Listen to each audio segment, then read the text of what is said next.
Hey there, everybody. It is great to be able to sit down with you again and have a conversation about the challenges and opportunities that are facing the scientific enterprise. Over the last few months, we've been following the appropriation cycle for fiscal year 2024.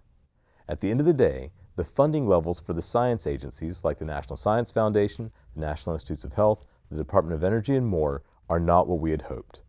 For most of them, the budgets are flat compared to fiscal year 2023. And for several, there are cuts. The funding levels for the National Science Foundation have been cut by 8.2% in fiscal year 2024 relative to the previous year. That's not going to work in a globally competitive environment. We've got to do better. And so the AAAS will continue to work with Congress to ensure that we have sufficient funding levels for the National Science Foundation and other science agencies in 2025 and beyond.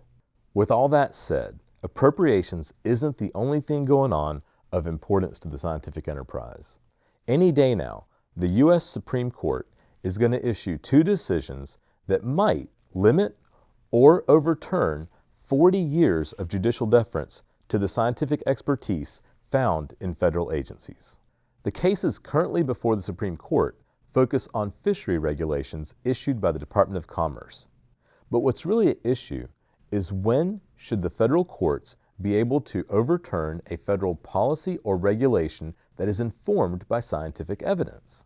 Now, that doesn't mean that the courts are likely to overturn every federal regulation. But what it does mean is that we might be entering a new era, an era where the federal courts are much more involved in questioning federal policies and regulations that are informed by science. No matter what's decided, the AAAS will continue our efforts to provide the federal courts with the scientific advice they need with this added responsibility, just like we've been doing for over 100 years.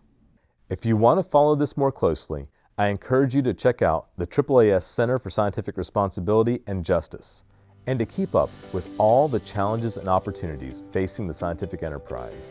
Join me for the next Sit Down with the CEO.